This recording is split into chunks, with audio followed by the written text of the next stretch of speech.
अरे बच्चों, जैसा कि आप लोगों का क्लास 12th से यानी कि इंटर का जो आप लोग फाइनल एग्जाम 2025 में प्यार बच्चों जो आप लोग देने जा रहे हो, इसके लिए हम लोग बायोलॉजी यानी जीव विज्ञान का सब्जेक्टिव क्वेश्चन लेकर के आ चुके हैं। बिल्कुल इस वीडियो में हम लोग वायरल सब्जेक्टिव को देखेंगे जो काफ़ी इंपॉर्टेंट है।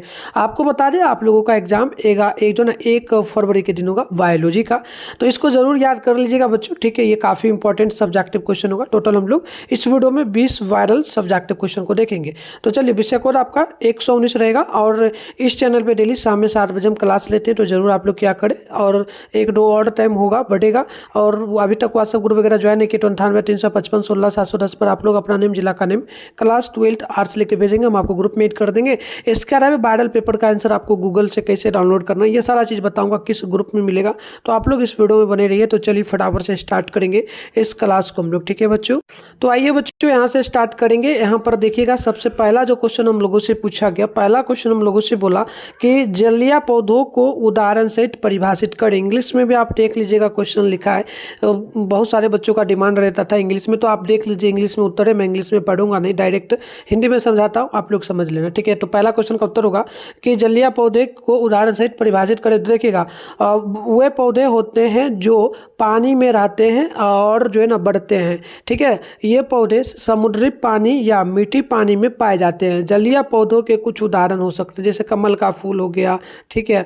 दूसरा हम लोग कहेंगे तो जलकुंभी हो जाएगा, हाइड्रिला हो जाएगा, जो ना टेंट ग्लास हो जाएगा, शैवाल, तो ये सारा हो जाएगा।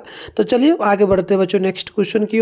तो बच्चों आप लोग नेक्स्ट क्वेश्चन देखेंगे तो हमारा अगला क्वेश्चन यहाँ पर जो है दूसरा नंबर बोला कि खाग श्रृंखला तथा जो है ना खाग जाल में अंतर बताए। तो आप पॉइंट वाइज लिखिएगा। पहला नंबर में लिखिएगा कि खाग श्रृंखला जीवों का एक रैखिक क्रम है, जबकि खाग श्रृंखला जाल में जो न कई जो न जाल कई खाग श्रृंखलाओं का एक कनेक्शन है। दूसरा पॉइंट लिखिएगा, खाग श्रृंखला में ऊर्जा का प्रभाव जो ना दिशा में होता है, जबकि खाग जाल में ऊर्जा का प्रभाव जो ना एक जाल के रूप में होता है। यहाँ पर हम लोग तीसरा पॉइंट हो जाएगा, खाग श्रृंखला में 2 प्रकार की जो ना चरागाह और जो ना अपर भक्षी खाग श्रृंखला होती है, जबकि खाग जाल में कोई भी प्रकार की नहीं होती। तो ये पूरा हिंदी में था, इंग्लिश में आप यहाँ पर देख लीजिएगा, ठीक है बच्चों। यहाँ पर इंग्लिश में उत्तर है आपका। चलिए आगे हम लोग बढ़ते हैं, नेक्स्ट क्वेश्चन को देख लेते हैं। अगला क्वेश्चन हम लोगों से 3 नंबर बोला कि जो ना गुणसूत्री उत्परिवर्तन को परिभाषित करें। तो बिल्कुल ये इंग्लिश में, देखो हिंदी मीडियम वाले जो भी बच्चे होंगे, जो भी इंग्लिश में लिखा उतना ही लिखना है। इंग्लिश मीडियम वाले जो इंग्लिश में लिखा वो लिखना है, आप लोगों को वैसे उतना तो आता ही होगा। चलो, तो यहाँ पर देखो हमारा उत्तर हो जाएगा कि गुणसूत्रों में जीन्स की संख्या तथा उनके विन्यास में होने वाले परिवर्तन को गुणसूत्र में परिवर्तन कहते हैं। अगला क्वेश्चन हम लोगों का यहाँ पर चौथा नंबर हो जाएगा, शुक्राणु जनन को संक्षेप में समझाएं। तो देखिएगा उत्तर हो जाएगा, शुक्राणुओं के निर्माण की प्रक्रिया को शुक्राणु जनन कहलाता है। यह एक जटिल प्रक्रिया है जिसमें रोगाणु कोशिकाओं से शुक्राणु बनते हैं, ठीक है। आइए आगे बढ़ते हैं। अगला क्वेश्चन हमारा हो जाएगा 5वां नंबर, 8 केंद्रक आवृत जीवी जो है ना भ्रूण कोश का नामांकित चित्र दर्शाना है। तो बच्चों मैं डायग्राम नहीं बनाया हूँ, आप लोग ना डायग्राम बना लीजिएगा आवृत भ्रूण कोश का, ठीक है। आप लोग बना लीजिएगा, यहाँ पर मैं छोड़ दे रहा हूँ, इतना पर आराम से बना लीजिएगा। और अगला क्वेश्चन हम लोगों का, और ये इंपॉर्टेंट है, इसको तैयारी कर लेना, याद कर लेना। अगला क्वेश्चन है कि प्राकृतिक जो ना चयन पर संक्षेपण में लिखना है। तो चलिए हम लोग फटाफट से देखते हैं। तो आइए इसका उत्तर हो जाएगा 6ठा नंबर का कि प्राकृतिक चयन विकास का एक तंत्र है जो जीव अपने पर्यावरण के प्रति अधिक अनुकूलित होते हैं, जबकि उनके जीवित रहने और उन जीवों को आगे बढ़ाने की जो ना संभावना अधिक होती है। तो इंग्लिश में भी यहाँ पर आपका प्रॉपर उत्तर है। आइए आगे हम लोग बढ़ते हैं। नेक्स्ट क्वेश्चन हमारा हो जाएगा 7वां नंबर क्वेश्चन हम लोगों से बोला, पारिस्थितिकी विविधता को परिभाषित करें। तो यहाँ पर इंग्लिश में आपका ये क्वेश्चन है, ठीक है।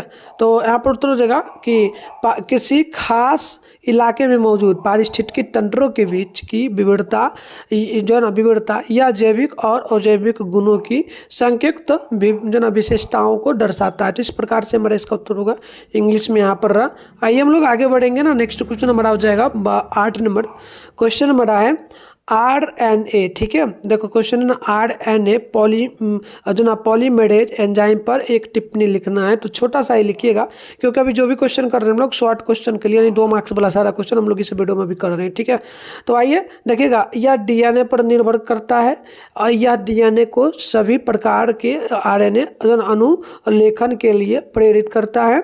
RNA पॉलीमरेज प्रारंभिक कारक से अस्थायी रूप से जुड़कर प्रारंभ करता है। तो इंग्लिश में यहाँ पर उत्तर आप लोगों का है, अच्छे से इसको जरूर लिख लीजिए। मैं कहूँगा पेन कलम निकाल करके लिख लेना बच्चों, काफ़ी इंपॉर्टेंट है। और जो भी क्लास आपका होता है इसी चैनल पे शाम में 7 बजे होता है ना, जो भी क्लास हो बच्चों आप जरूर कर लिया करें, चाहे शाम में 7 बजे हुआ या फिर दिन में हो जाए कभी कभी। हम ग्रुप वगैरह आगे हम आपको बताएंगे गूगल से कैसे आपको ग्रुप ज्वाइन करना, हो सकता है रिप्लाई हम ना दे पाए आपको व्हाट्सएप पे, तो मैं आपको आगे बता दूंगा कि व्हाट्सएप ग्रुप टेलीग्राम ग्रुप को कैसे ज्वाइन करेंगे, और उसी ग्रुप में आपको वायरल पेपर का आंसर की वगैरह भी मिलेगा। तो मैं आपको अच्छे से समझाऊंगा, वीडियो में बने रहना और डेली क्लास करना बच्चों। आपको भी अगर लाना है 450 प्लस नंबर तो बिल्कुल आएगा, जो पढ़ाता हूँ पढ़ो, हम लोग या आप जो हमारा नोट्स है उसी से हम लोग पढ़ाते हैं, ठीक है। तो आइए हमारा 9 नंबर क्वेश्चन है, योजक कड़ी तथा विलुप्त कड़ी के बारे में बताएं। तो बच्चों आप एक एक पॉइंट दे के लिखिएगा, पहले लिखना है इधर योजक कड़ी, इधर लिखना है जो ना संयोजी कड़ी। तो आप इस प्रकार से बना सकते हो बच्चों, इस प्रकार से एक पैराग्राफ बना लेना, ठीक है। इस प्रकार से बीच में अड्डा दे देना, यहाँ पर आप क्या लिख देना, यहाँ पर जो विलुप्त कड़ी लिखो तो विलुप्त कड़ी लिख देना, इधर आप संयोजक कड़ी यानी एस हम लिख दें शॉर्ट में संयोजक कड़ी, और दोनों पॉइंट लिखना है तो इस बीच में एक और रखिल देना। ये पहला पॉइंट विलुप्त कड़ी का यहाँ पे लिखना, ठीक है। दूसरा पॉइंट यहाँ पर आप लिखना इसका, ठीक है। और पहला पॉइंट संयोजक कड़ी का यहाँ लिखना और दूसरा पॉइंट यहाँ लिखना। तो इस प्रकार से आपको लिखना, आपको इस प्रकार से, ताकि एग्जामिनर अच्छे से नंबर दे, मैं आपको इस प्रकार से समझा। तो विलुप्त कड़ी में लिखना है कि विलुप्त कड़ी 2 जो ना ऑर्गेनिज्म को जोड़ता है, और यह संयोजी कड़ी 2 प्रकार की या 2 समूह को जोड़ने में काम करता है। दूसरा पॉइंट लिखेगा विलुप्त कड़ी ब्राइड का काम करता है, संयोजी कड़ी में ब्राइड का ही काम हो करता है। तो इस प्रकार से इसका उत्तर हो जाएगा। चलिए आगे हम लोग बढ़ेंगे, इसका उत्तर इंग्लिश में यहाँ पर है, आप अच्छे से देख लीजिएगा, ठीक है, यहाँ पर देखिएगा। चलिए आगे बढ़ेंगे हम लोग, नेक्स्ट क्वेश्चन हमारा 10 नंबर हो जाएगा। 10 नंबर क्वेश्चन हम लोगों से बोला गया है, बताइएगा VDNA तथा JDNA में अंतर बताइए। यहाँ पर VDNA JDNA, तो देखिएगा इस प्रकार से लिखना है कि VDNA जो ना VDNA दाईं हाथ का होता है, जबकि जो ना और JDNA बाईं हाथ का जो है ना होता है। और दूसरा लिखिएगा JDNA VDNA की तुलना में पतला होता है। JDNA में कोई मुख्य खांचा नहीं होता है, बल्कि एक संकीर्ण और गहरा छोटा खांचा होता है।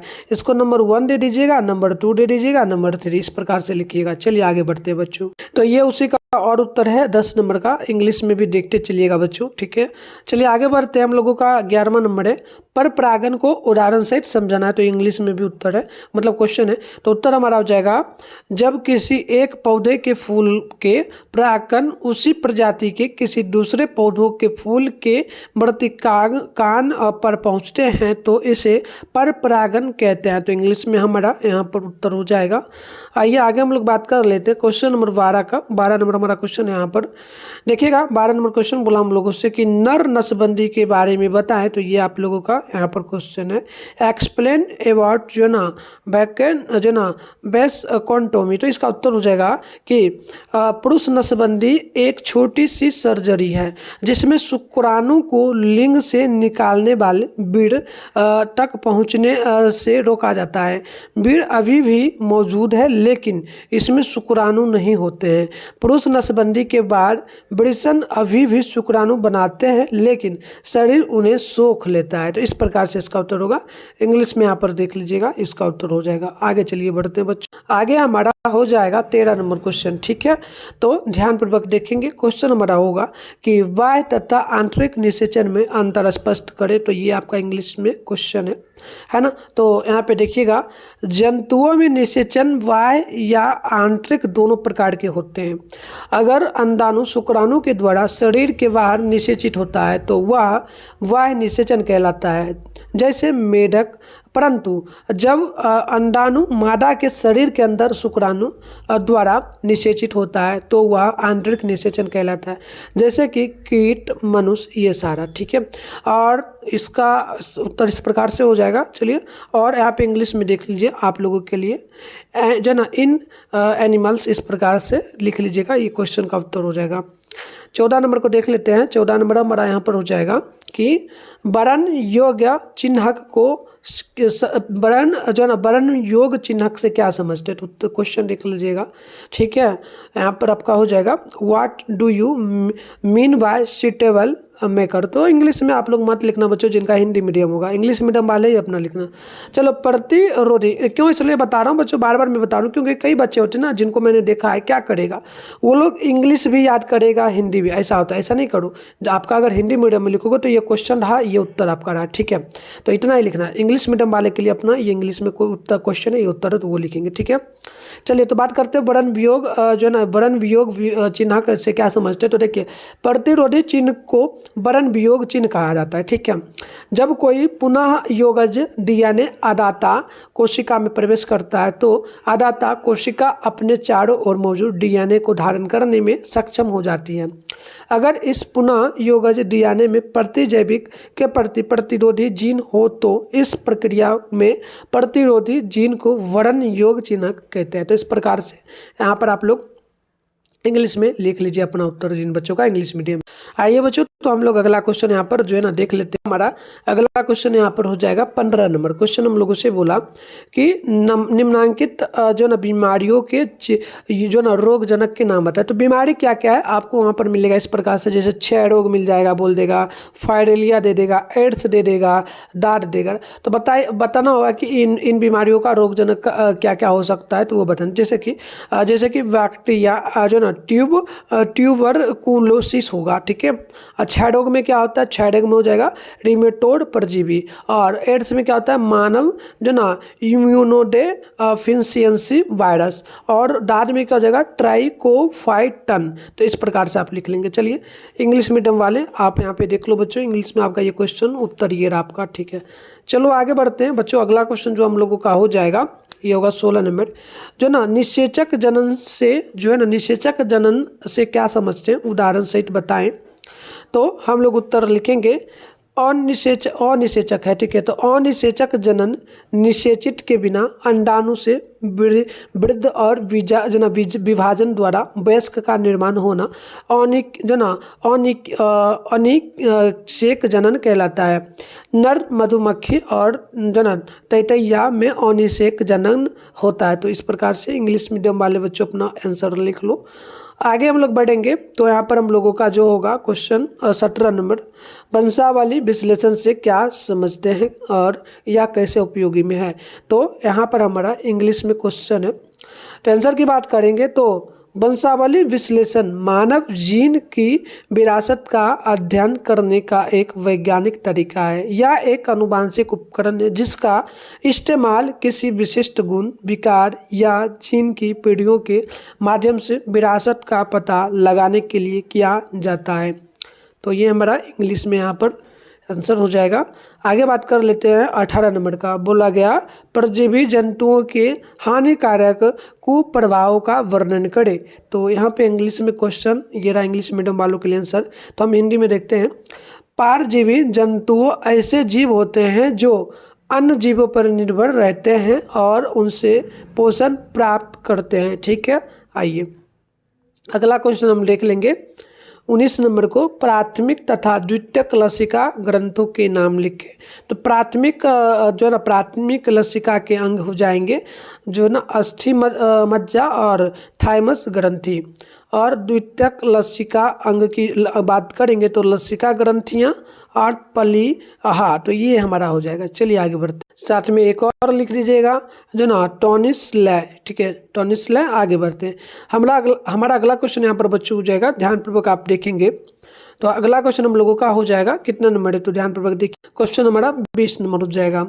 क्वेश्चन है कि भारत के किन्हीं 4 राष्ट्रीय उद्यान के नाम बताएं।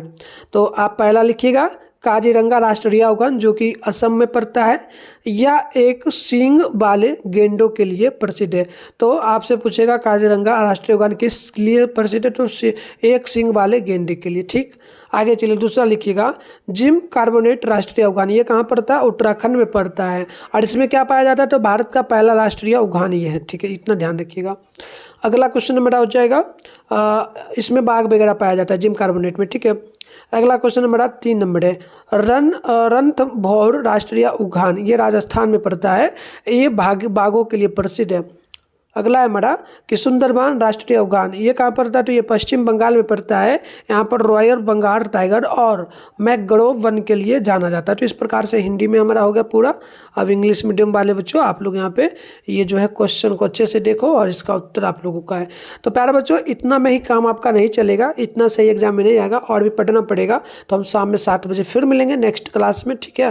तो सभी लोग नेक्स्ट क्लास के लिए तैयार रहिए। आप लोग ये जरूर बताइए बिहार के किस किस जिले से आप लोग वीडियो देखते हो बच्चों। और चलो गूगल से आंसर कैसे डाउनलोड करना है, कैसे व्हाट्सएप ग्रुप ज्वाइन करना है, मैं सारा चीज़ आपको अच्छे से बता रहा हूँ। वीडियो में बने रहो, सीख लो आप लोग, ताकि आगे आप लोग घबराना नहीं कि कैसे क्या चीज़ करना है। इसके लिए बच्चों आप अपने फ़ोन में या तो गूगल को ओपन करके begusarai-help.com सर्च कर लेंगे। मैं जैसे क्या हूँ मैं 2 वेबसाइट से बताऊंगा, एक तो मिठुन स्टडी सेंटर और ये भी। तो पहले begusarai-help.com में देख लो, अगर कहीं एक जगह कहीं ना कहीं मिल जाएगा तो ऊपर करोगे, यहाँ पर फर्स्ट में देखो begusarai-help.com लिखा मिलेगा। इस पर जैसे ही क्लिक मारोगे आपके सामने जो है इस प्रकार से इंटरफेस पे होगा। यहाँ पर जो है व्हाट्सअप ग्रुप का लिंक मिल रहा है, टेलीग्राम ग्रुप का, इसे ज्वाइन कर लेना। सबसे पहले आपको आंसर की बात करेंगे तो इसी ग्रुप में आपको मिलेगा, तो दोनों ग्रुप को फॉलो कर लेना। और इसके बाद यहाँ पर भी आंसर आपको मिलेगा, थोड़ा नीचे बढ़ोगे क्लास 11th एंड 12th का सेशन मिलेगा। ये देखो क्लास 11th एंड 12th का सेशन है। इसमें देखो सारे सब्जेक्ट का जो आपका प्रैक्टिकल का एग्जाम होता ये सारा का पेपर डाला गया था, इसी प्रकार से इसका भी डाल दिया जाएगा यहाँ पर, ठीक है। इसके अलावा यहाँ से आंसर ना हो, यहाँ से ना हो तो प्यारे बच्चों मिठुन स्टडी सेंटर फिर से आप गूगल में क्या करेंगे सर्च कर लेंगे। फिर आपको ऊपर करना है, फर्स्ट में आपके सामने इस प्रकार से mittunstudycenter.com लिखा हुआ मिलेगा। इस पे जैसे ही क्लिक मारेंगे आपके सामने जो है इस प्रकार से इंटरफेस पिन होगा। यहाँ पर देखेंगे बच्चों, यहाँ पर भी देखना आपके सामने व्हाट्सएप ग्रुप का लिंक मिलेगा, इससे भी फॉलो कर लेना, टेलीग्राम ग्रुप को भी। और लाइव टेस्ट वगैरह भी यहाँ पर दे सकते हो। टेस्ट वगैरह देने के लिए इस पर क्लिक करके आप टेस्ट जरूर देना। फिर नीचे बढ़ोगे बच्चों तो यहाँ पर आपके सामने क्लास 12th का सेशन मिलेगा। थोड़ा नीचे बढ़ते हैं तो यहाँ पर देखो ये रहा आपका क्लास 12th का सेशन। तो यहाँ पर फर्स्ट में आपको जो है एडमिट कार्ड का लिंक है, डाउनलोड वगैरह आपका एडमिट कार्ड नहीं होगा, ये जो आपका एग्जामिनर है वही डाउनलोड करके देगा, तो कॉलेज से प्राप्त कर लेना आप लोग। और यहाँ पर हम सेशन बना देंगे class 12th viral paper download 2025, तो आप यहाँ से डाउनलोड कर पाएंगे। तो आके चेकआउट वगैरह करिए। मिलता है नेक्स्ट वीडियो में, तब तक के लिए बाय बाय प्यारे बच्चों।